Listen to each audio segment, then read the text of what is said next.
buenas tardes. Pues en primer lugar, por supuesto, Chechu, gracias por tus palabras y gracias a la organización por invitarme a estar aquí hoy con ustedes y trasladarle el contenido de esta pequeña presentación que voy a centrar dentro del ámbito de la innovación en una cosa muy concreta, que son los procesos de compra pública innovadora, ¿no? La innovación es un concepto muy amplio que se podría aplicar a muchas partes de nuestra actividad diaria y yo, coordinándome con mi compañera de mesa y siguiente ponente, Eloína Núñez, hemos acordado yo contar esta parte más institucional, más estructural y ella luego otros casos distintos.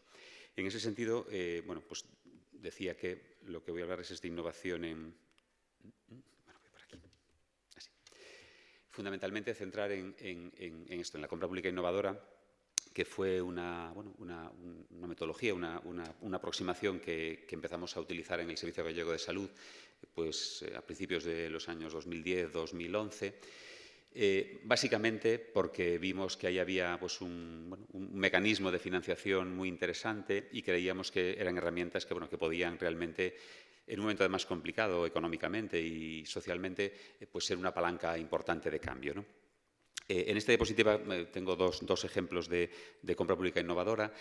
Uno es lo que llamamos la compra pública de tecnología innovadora, que básicamente es: yo tengo una necesidad, considero que en el mercado no hay nadie que cubra esa necesidad, no hay ningún producto comercial y entonces lanzo un procedimiento administrativo totalmente arreglado, siguiendo la ley de contratos del Estado, para satisfacer esa necesidad. Y una empresa o varias que tienen un producto se aproximan a ese proceso. Hay distintas etapas que no voy a entrar en demasiado detalle en ellas, y finalmente, a través de un concurso público, se lo adjudica a una empresa. Esa empresa desarrolla ese producto contando con mi conocimiento y con mis pacientes y con mi experiencia, y al final llega un producto más maduro que luego esa empresa puede vender en otros ámbitos y yo sigo usando como usuario avanzado de esa herramienta. Eso, decía, es la compra pública de tecnología innovadora, que luego les contaré exactamente cómo la hemos usado. Y por otro lado está también la compra pública precomercial, donde, digamos, en este caso la Administración financia el proceso de evolución del producto. De nuevo, yo tengo una necesidad, pero no hay nada en el mercado que lo satisfaga, ni siquiera aproximado, y yo voy financiando con las empresas el camino para acabar consiguiendo ese producto en un procedimiento ligeramente distinto. Bien, esto, como decía, es una herramienta, una filosofía, una mecánica que está en estos momentos afortunadamente muy bien apoyada, fundamentalmente por la Unión Europea, y que los gobiernos, en este caso tanto el español como el gallego, han hecho suyo, ¿no?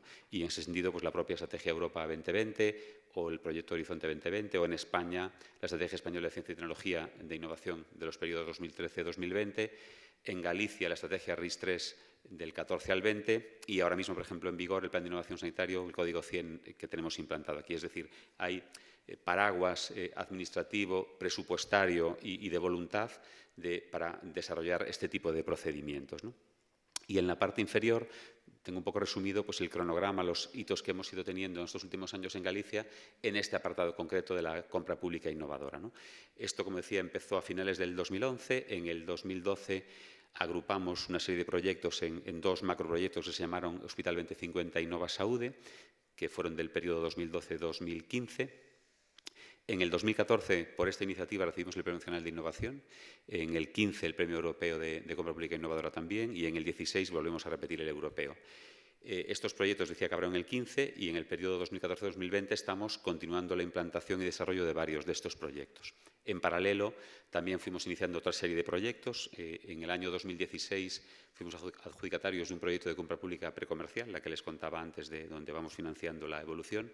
En el proyecto Empatix, que es un proyecto de referencia europeo en este sentido, dotado de 4,5 millones de euros, o el Activate, que estamos finalizando en estos momentos, ¿no? Y el ya comentado Código 100. Bueno, simplemente esta imagen, la idea es que hay apoyo institucional y presupuesto y que en Galicia hemos hecho este recorrido, ¿no? En números, este tipo de procedimientos, especialmente Innova Saudi 2050, al que aludía Chechu, nos llevó a conseguir una financiación para Galicia de 90 millones de euros en este proyecto, para desarrollar 23 proyectos transformadores, 23 situaciones en las que, como decía al principio, Exploramos el mercado, no había ninguna solución comercial que resolviera esa necesidad y que a través de este procedimiento, en este caso de CPTI, la mayor parte de ellos, pues conseguimos que empresas desarrollaran lo que nosotros queríamos y lo desarrollaran con nosotros. Estos 23 proyectos llevaron a 23 contrataciones vía CPI, mayoritariamente CPTI, Compra Pública de Tecnología Innovadora. Como decía, eran 23 proyectos, lo dividimos 9 proyectos en Hospital 2050 y Innova Saúde 14. Por no entrar en todos ellos, quiero comentar algunos así a modo de ejemplo.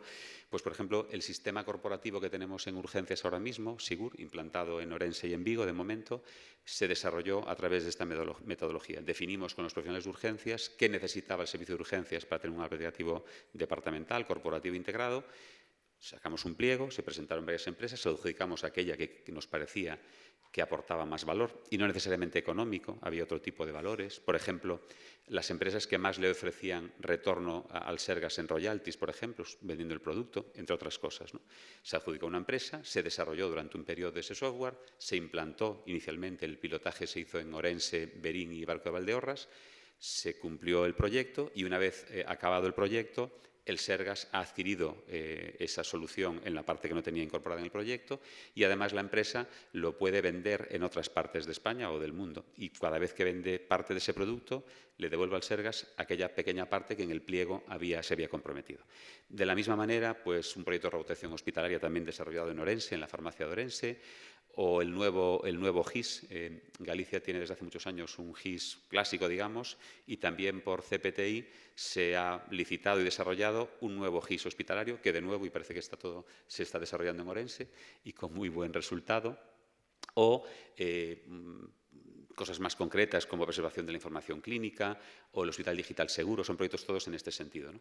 Y en el ámbito de Innova Saúde, pues los puntos de atención móvil, que también se implantaron en Orense, y voy a poner ejemplos de Orense, como puntos de atención sanitaria que podemos mover. Ahora los tenemos en Vigo, en Pazos de Borbén, haciendo una labor bastante importante, o la central de imagen médica, o el paciente experto 2.0, o el sistema de diagnósticos por ordenador, o, en fin, como ven, muchos proyectos que se licitaron con esta filosofía, se adjudicaron y se desarrollaron, ¿no? A modo de experiencias aprendidas de estos proyectos, más allá del valor de tener esos productos adaptados a nuestras necesidades, integrados, muy importante, con toda nuestra informática corporativa, que es amplia, aquí en esta diapositiva quería destacar una serie de aspectos importantes, ¿no? Por un lado, cómo a partir de una legislación y de una promoción, en este caso europea, la cosa ha salido bien en el sentido que esa promoción ha calado en el sistema sanitario público gallego y yo puedo decir ahora que tenemos un ecosistema de innovación formado pues, por en este caso todos los departamentos de las áreas sanitarias, las 7 que configuran en este caso el sistema sanitario público gallego. El equipo directivo del Sergas está totalmente integrado en esta filosofía de innovación.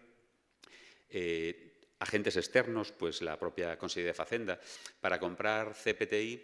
A mí me preguntan cuál es la clave y yo siempre digo que Facenda esté por la labor, porque comprar un producto que no existe y licitarlo y hacerlo todo como hay que hacerlo, bueno, pues el interventor, el auditor que forma parte de este proyecto tiene que tener muy claro también que queremos llegar aquí, ¿no? Y en este caso hemos tenido esa suerte. El propio MINECO, el Ministerio de Economía y Hacienda, de Economía y Competitividad en aquel momento, que nos puso las herramientas y los elementos para poder avanzar en este sentido, o la Agencia Gallega de Innovación, que más allá de sanidad, pues maneja aspectos de innovación en toda la Xunta, ¿no? Y muy importante los profesionales. Yo creo que en Galicia los profesionales sanitarios ahora mismo están empapados de estos procedimientos, los entienden, muchos de ellos han participado. En Innova Saúde 2050 han participado más de 300 profesionales, médicos, enfermeras, administrativos. Entonces, bueno, es mucho más fácil cuando ya esto está así empapado, ¿no? Entonces, como decía, yo creo que tenemos un ecosistema de innovación importante en Galicia, ¿no? Y luego, 3 cuestiones ya más orientadas hacia las empresas, como son la propiedad de los trabajos, ¿no? Habíamos alguna experiencia previa en Galicia de desarrollar software con las empresas, pero en aquel momento el producto era a medias, empresas y nosotros, ¿no? Y esto era un auténtico desastre, porque ni ellos lo podían utilizar, ni nosotros lo podíamos utilizar tampoco. Y en estos procedimientos de CPTI quedó claro que la propiedad intelectual del producto era de la empresa. Y esto que puede parecer que es regalar, ¿no?, el conocimiento, al final es lo que permite que la empresa con ese producto suyo 100% lo desarrolle, lo utilice fuera, lo actualice y al final todo vaya mejor que si el producto es tuyo y no se desarrolla, ¿no? Un punto importante. Luego, decía antes que cuando se valoraban las ofertas, en lugar de valorar únicamente la parte económica, se valoró el valor que aportaba la solución. Esto fue un cambio importante que también acabó cuajando en los procedimientos, ¿no?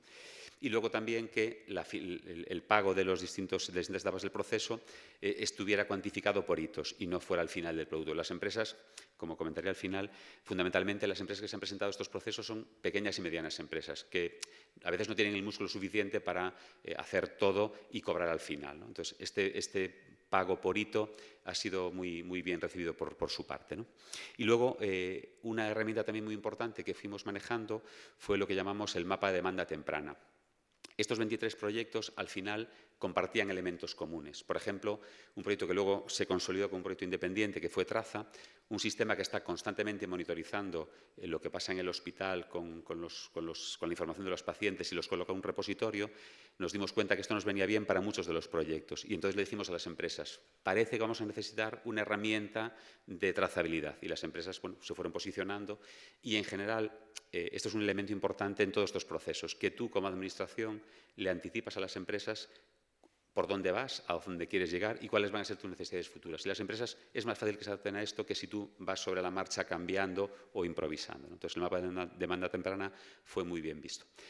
También destacar en esta imagen de qué aprendimos y cosas hemos hecho, creo que bien, pues está la propia plataforma de innovación sanitaria, que se creó al efecto, que es una herramienta donde al principio y ahora un profesional que tiene una idea de algo que puede mejorar tiene un circuito, un canal para hacérnosla llegar. Esta plataforma llega directamente a la parte más alta de la dirección del Servicio Gallego de Salud, se valora la propuesta, se hace un informe sobre ella y, si procede, se coloca dentro del proceso de innovación, ¿no?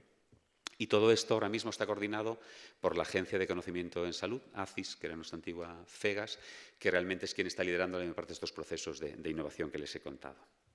Dos ejemplos más amplios quizás que la propia enumeración, y de Telea nos hablará después Eloína. Telea formaba parte del proyecto de Agar Digital para poder monitorizar pacientes en domicilio y justamente en ese proceso de interacción se estableció que tenía que integrarse con la historia clínica electrónica. De hecho, las pantallas que ven arriba a su izquierda son pantallas de la nueva versión de la historia clínica electrónica, donde el facultativo prescribe teleseguimiento a los pacientes dentro de la historia, genera consentimientos informados y luego también esa misma historia ve todos los datos que el paciente introduce, ¿no? La parte más importante de esta imagen para mí es el mapa de Galicia, donde vemos cómo este producto desarrollado en esta estrategia a día de hoy es un producto consolidado y creo que vamos incluso por encima. La previsión es que a final de este año tengamos 250 centros con Telea funcionando. Bueno, el Sergas tiene 493 centros de salud, yo creo que está en el 100% prácticamente ahora mismo ya en todos ellos. Además, está en el ADX, en el acuerdo de gestión que tenemos los centros, implantar esta herramienta corporativa para todos los pacientes de posible terminalización. Entonces, quería decir, estos son ejemplos que no solo se hacen en el laboratorio, que se prueban, sino que en este caso Telea es un ejemplo concreto de éxito y de uso, ¿no? Y otro ejemplo también que también nació de CPTI es ESAUDE, ¿no? ESAUDE básicamente es el dar acceso al paciente a la historia clínica electrónica para que él, sobre todo, incorpore información, ¿no? Digamos que le damos apertura al paciente a la historia clínica electrónica. Aparte de eso, tiene otras muchas características, sobre todo de aglutinador de información, pero es la llave, por ejemplo, para entrar en Telea, en el programa de antes, ¿no? Pues ahora mismo ESAUDE tiene 75.000 usuarios, bueno, yo creo que ya tiene 80.000 a día de hoy, se incorporan a un ritmo bastante alto. Estamos haciendo procedimientos para favorecer que los pacientes den de alta en ESAUDE. Además, tiene otra serie de ventajas añadidas, como por ejemplo poder recibir mensajería una vez que se dan de alta aquí y, por supuesto, interaccionar con todos los programas corporativos que tenemos, ¿no?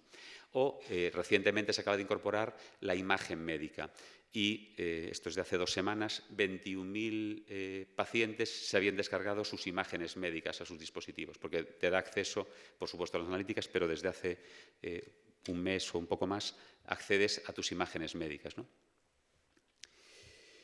Y ya, para acabar, Destacar, bueno, yo creo que como fundamental lección aprendida en el uso de este tipo de estrategias para incorporar equipamientos, satisfacer necesidades, bueno, pues la velocidad ha sido rápida porque estamos hablando de incorporar en 2 o 3 años un producto a medida que nos esté en el mercado. A mí me parece que realmente el proceso se hace largo y cuando estás en mitad de él pues parece que no acaba nunca, pero en poco tiempo tenemos soluciones pues totalmente competitivas, con la mayor calidad que podíamos pedir, porque realmente los pliegos de prescripciones los hacíamos nosotros. Me gustaría un sistema de urgencias que permitiera esto, esto, esto y esto. Bueno, pues no solemos pedir de más siempre en esas situaciones y realmente casi todos los productos que hemos incorporado los cumplen, ¿no? Destacar, lo decía al principio, que es una herramienta orientada fundamentalmente a las pequeñas y medianas empresas, por lo menos en la teoría. Luego en la práctica es verdad que mucha empresa grande ha hecho UTE con pymes y la pyme ha quedado más en el ámbito local de integrador en ocasiones que en el liderazgo de la UTE. Pero hemos tenido mucha pyme que ha liderado estas UTEs y alguna pyme que ha ido sola, ¿no? Por lo tanto, bueno, la filosofía de innovación que promulgaba la Unión Europea de desarrollo, internacionalización de las pequeñas y medianas empresas también se ha cumplido.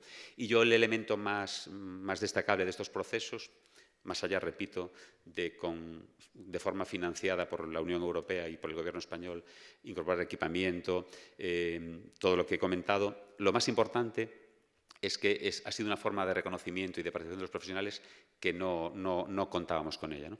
En el momento en que uno le pide a un profesional que diseñe o se imagine una solución para urgencias o una solución para hogar digital, que él la hace, la escribe, aquello se licita, se adjudica y luego él participa en el proceso y lo valida, bueno, pues ha sido una forma de reconocer un talento que tenemos todos los días ahí y que a veces con otros mecanismos no somos capaces de identificar, ¿no? Y en este sentido la compra pública innovadora ha sido fundamentalmente una manera de reconocer el talento de la gente que tenemos trabajando con nosotros.